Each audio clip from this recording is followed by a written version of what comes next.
In terms of advice for current trainees looking back, what would you have said to, I guess, to yourself when you were CCTing or sitting your CSA at that time? Like, what sort of advice would you have had for finishing? I was lucky because my training practice was brilliant. I trained in Chorley and my trainer was excellent. And we still stay in touch every year. On the anniversary of my CCTing, I will send him a long email. We'll touch base and do that. So he gave me advice. As you can probably tell, like, I have a lot of ideas. But he's like, you know what, Mike? In your training, just concentrate on your exam and becoming a good GP. Don't worry about diplomas. Don't worry about special interests. And so that's essentially what I did. So for my CSA, it was 6 to 9 months of really intense studying, learning guidelines, practicing cases. And when I finally did it, I can honestly say it was the most relevant exam in my whole medical career. This was the most important thing for me. And so when I finally passed my CSA after 6 to 9 months of a lot of practice, like, I was a better doctor. I was a much better doctor.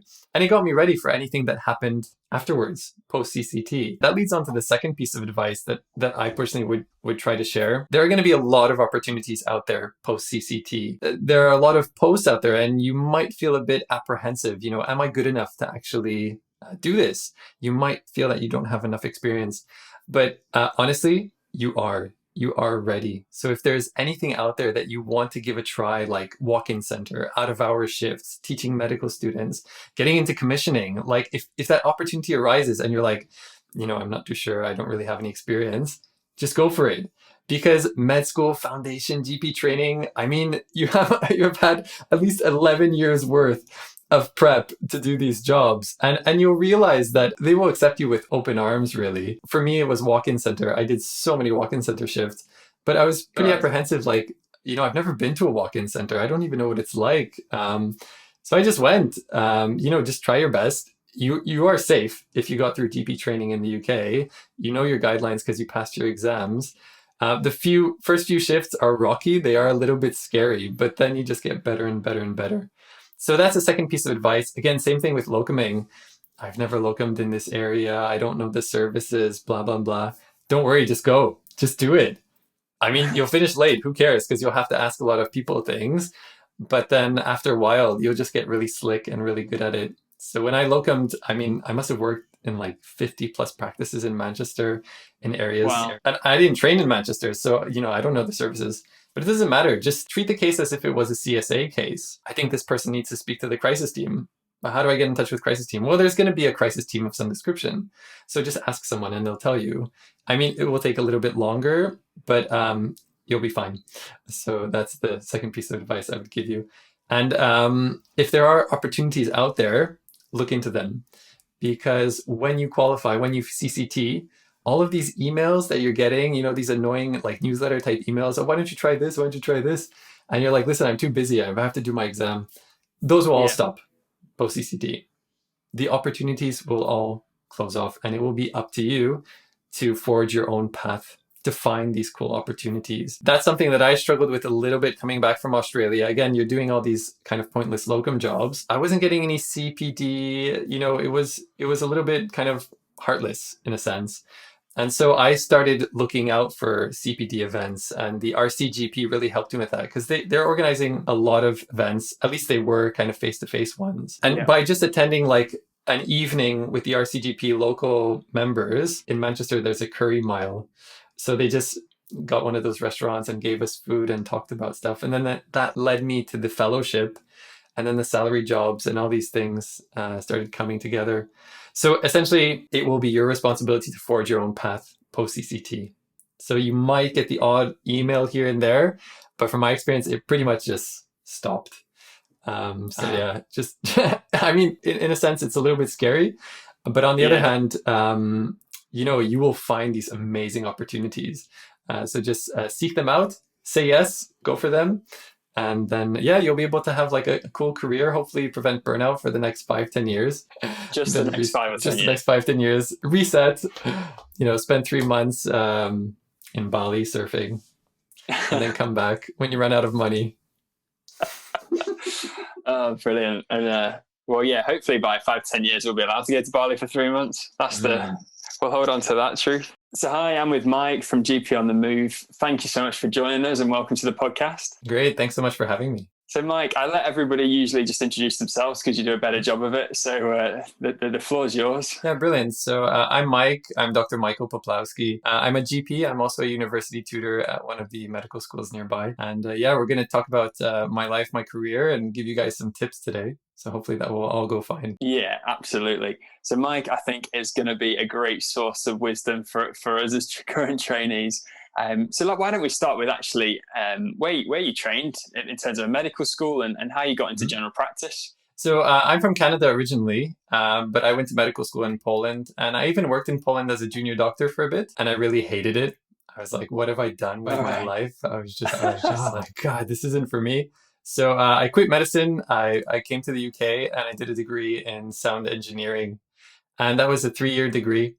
During that time, I worked as a sound engineer for a little bit, but I was also locuming on the side, like as a junior doctor, because you were allowed to do that at that time. And you know, when you're working as a sound engineer, like that's the real world in a sense. So the pay wasn't great, long hours, you know, fussy employers and that kind of thing. But then when I was doing the locum job, like everyone was so nice and the pay was kind of much better.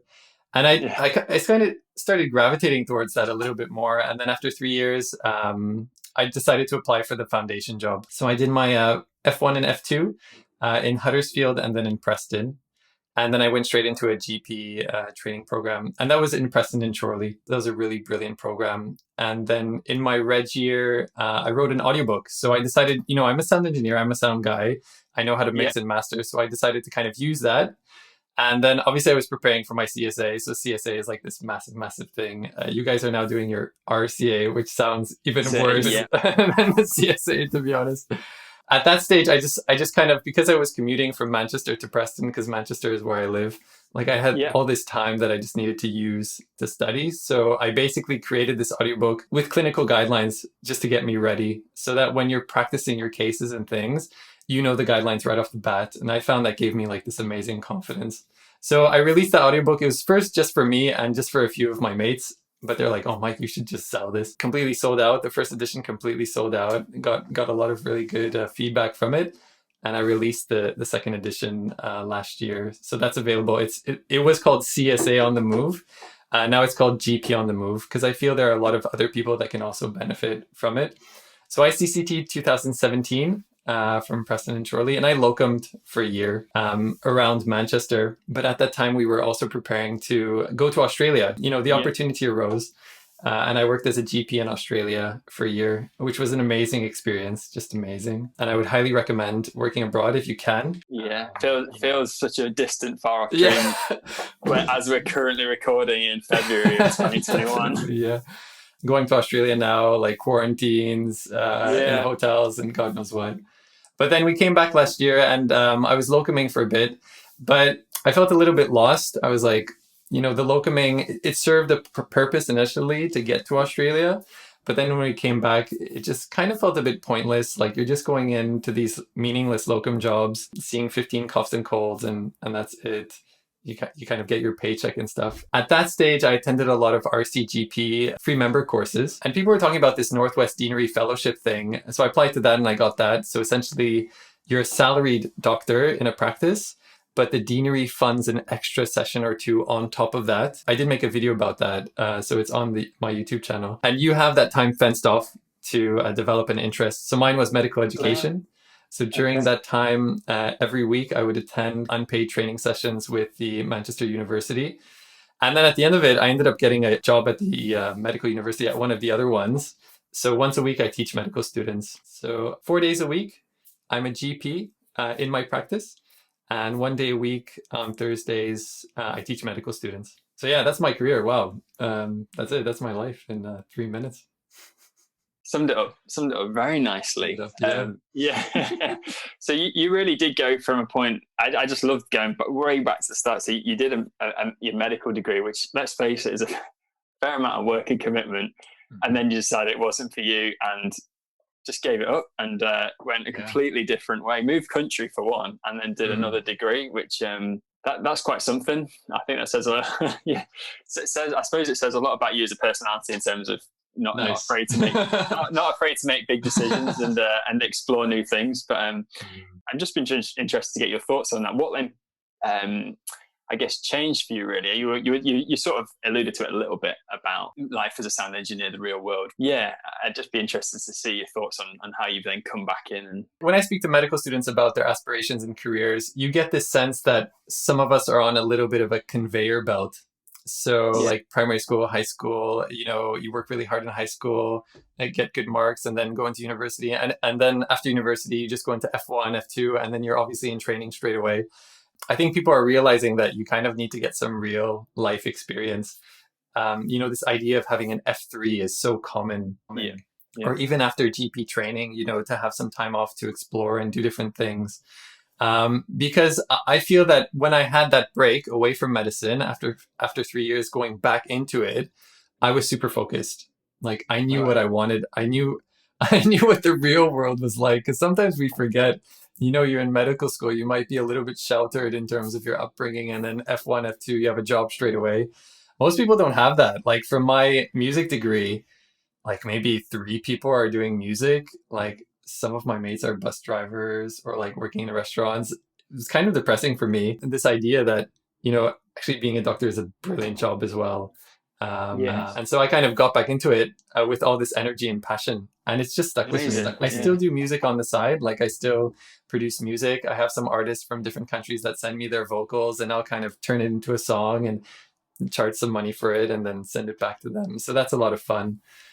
So yeah. And I think that is it's just a great sort of story of how you can, I guess, the privileged position you can have within medicine, that you can do something like which you can, 1, enjoy, but 2, also have side interests and not necessarily have to rely on that that line of work, like you said, especially when we look at the current climate. I think as doctors we can feel maybe a little bit stressed or stretched at the moment, but it's still, what a privilege to have that, still have work.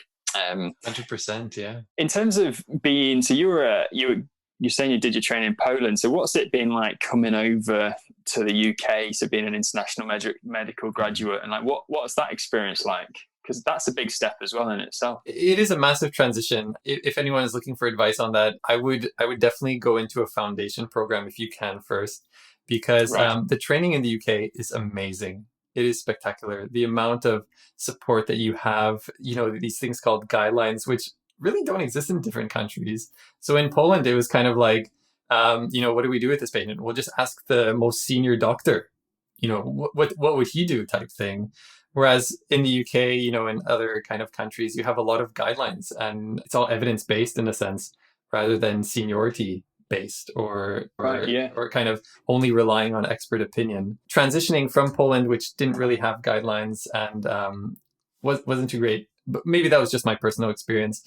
But I think a lot of IMGs in different countries might have that as well. Coming to the UK, where you have amazing guidelines, amazing protocols, all this teaching and all this support, it was a privilege, actually. It was pretty amazing. Again, F1, F2, my whole GP training, just brilliant. Just fantastic. So that's the advice. I would probably, rather than coming into the UK and doing the odd locum here and there, you'll be lost. You'll be completely lost in terms of how the hospital works and things. So if you are thinking of coming to the UK, definitely get into some kind of training program, either foundation or GP training, if you know what I mean. Would you mind? So you're currently a sessional GP with all these interests. Could you just sort of describe or talk us through your working week? Yeah, of course. So strictly speaking, I'm kind of a salaried doctor. So that's my role. My contract is for 8 sessions, and that's 6 clinical sessions and 2 admin sessions. Now, whenever I tell that to people, they're like, what? You get paid for 2 admin sessions? And I'm like, on the one hand, I'm really lucky because I love my practice. It's such a brilliant, brilliant practice. But there's something called the BMA Salaried Handbook. I don't know if you guys have ever looked at that. I brought it up this morning just to have a look. It's about 250 pages. So most normal people won't kind of go through it. I went through it more or less.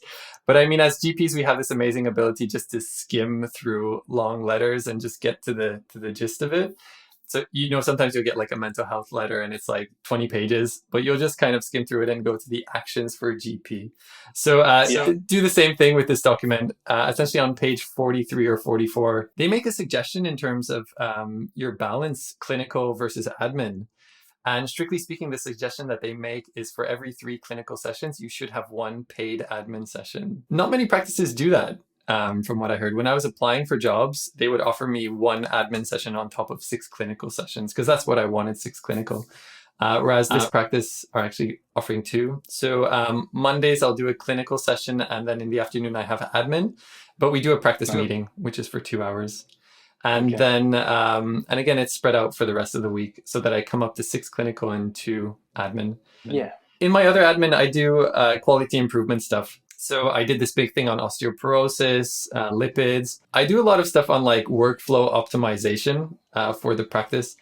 And that's kind of what inspired me to create a YouTube channel where I've kind of taken all these ideas that I had working with EMIS, or even like simple things like bookmarks and guidelines and loading everything up so that it preloads and that kind of stuff.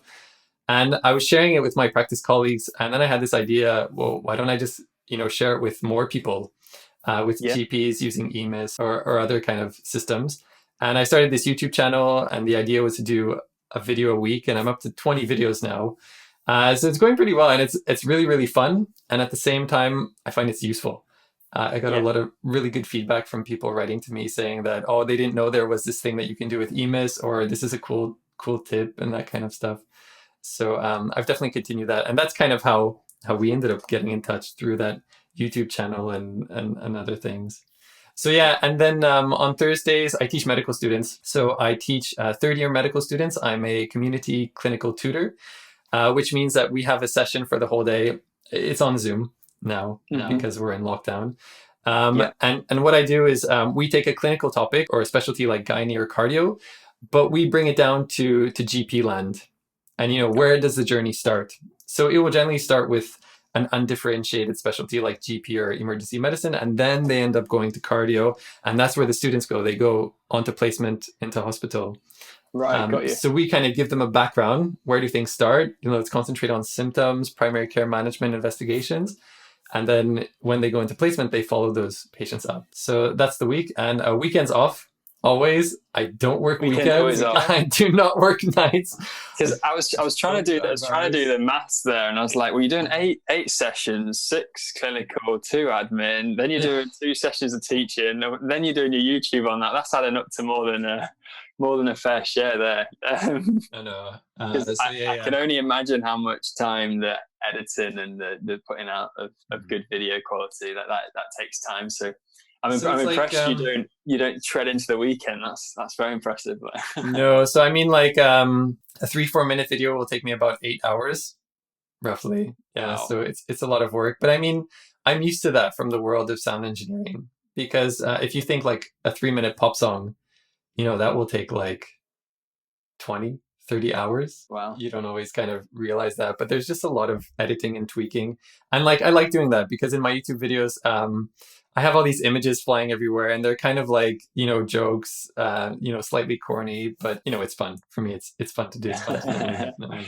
Yeah, and useful for us. And Mike, you run a really, we've talked about it, but you run a really useful YouTube channel. So I just wanted to give you the opportunity just to tell us a little bit more about how we find out about that and what sort of content's on there for trainees. The audiobook was called CSA On The Move because it was to help people practice for the CSA. But the second edition is called GP On The Move, and I've kind of kept that for the YouTube channel as well. So it is called GP On The Move. So if you just Google GP On The Move or you YouTube GP On The Move, once a week I release a video, and I've kind of split it up in a sense. There's a section called workflow optimization tips. The name describes it essentially. So you're going to have tips about EMIS. You're going to have tips about bookmarks, workflow things in general. I did a video about touch typing, which was this amazing thing that I got into, which was really fun. And then there's a bit about kind of clinical stuff. So I call that CSA On The Move afterthoughts. So even though you'll have topics in the audiobook, I kind of expand on them a little bit more. So if there's a topic about asthma, I'll do a video about asthma inhalers or eco-friendly inhalers because it's a really kind of hot topic. And then you'll get the odd videos that I labeled GP Life. So it's just life in general, me rambling on about either being an IMG or the Northwest Deanery Fellowship. Or I read a book called The Chimp Paradox. I don't know if anyone has read that, but I just kind of, share my 2 cents. A quick summary of that very, very long book in like, a pop song, basically 3-4 minutes type thing. Brilliant. So yeah, I would recommend all the listeners do check out GP on the Move, especially as you're coming towards the second part of your GP training and you have to think about exams. And actually, even when you move to practice and you maybe change computer systems, it's always a useful place to start if there's someone who can have a video screen showing you how to do stuff. Look, Mike, it's been a pleasure chatting to you today, and hopefully our paths will cross at some stage when we can travel again. Yeah, definitely. Thanks so much, Dan. I hope that was useful.